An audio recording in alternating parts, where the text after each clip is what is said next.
नमस्कार. श्री स्वामी समर्थ. स्वामी कृपेने तुमच्या सर्व इच्छा पूर्ण हो अशी मी स्वामी महाराजांना विनंती करते आणि आजच्या नवीन व्हिडिओमध्ये तुमच्या सर्वांचं स्वागत करते. उद्या शेवटची सोमवती अमावस्या आहे आणि पिठोरी अमावस्या सुद्धा आहे आणि बैल पोळा सुद्धा आहे. शेवटचा सोमवार सुद्धा आहे. तर या दिवशी आपल्याला काही प्रभावी उपाय करायचे आहेत आपल्या पितरांसाठी. असे म्हणतात तुम्ही कितीही देवदेव करून काही उपयोग होणार नाही, कारण तुमचे पित्र तुमच्यावरती नाराज असतील तर तुम्ही कितीही देवदेव केला तरी काही तुम्हाला फरक पडणार नाही किंवा देव कुठलाही तुम्हाला प्रसन्न होणार नाही. त्यामुळे तुम्हाला देवाच्या अगोदर पितरांना प्रसन्न करायचं आहे, तरच देव तुम्हाला प्रसन्न होणार आहे.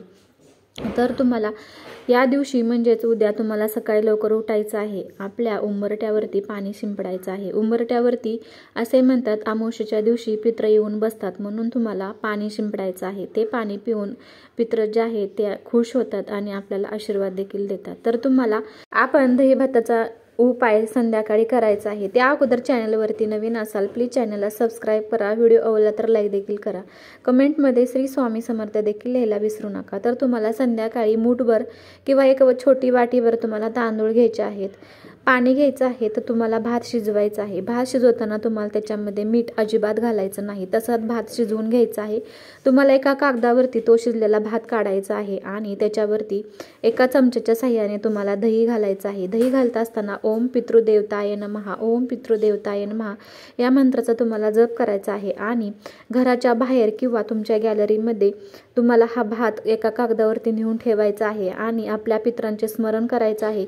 जर तुम्हाला पितराचं नाव माहीत असेल तर तुम्हाला पितरांचं नाव घेऊन हा भात ठेवायचा आहे. त्याच्यानंतर तुम्हाला हा भात जो आहे तुम्हाला बाथरूममध्ये ठेवायचा आहे. असं म्हणतात बाथरूममध्ये आपल्या पितरांचा वास असतो, त्याच्यामुळे तुम्हाला हा भात खिडकीमध्ये ठेवायचा आहे किंवा जिथं पाणी जातं त्या ठिकाणी तुम्हाला ठेवायचं आहे.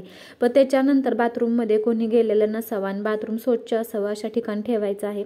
त्यानंतर तुम्हाला सकाळी उठल्यानंतर आंघोळीच्या आधी तुम्हाला हा भात जो आहे तुम्ही घराच्या बाहेर तुम्हाला ठेवायचा आहे, जेणेकरून पक्षी किंवा कोणताही प्राणी खाऊन जाईल. त्याच्यानंतर तुम्हाला आंघोळ करून मगच देवपूजा जे आपले दररोजचे रुटीन आहे ते तुम्हाला करायचं आहे. अशा पद्धतीने तुम्हाला हा उपाय करायचा आहे. छोटासा व्हिडिओ होता, तुम्हाला थोडक्यात माहिती सांगितलेली आहे. आपले पित्र जे आहेत 3 पिढ्याचा पितृदोष संपणार आहे. हा उपाय तुम्ही जरूर करून बघा आणि याचा अनुभव देखील घ्या.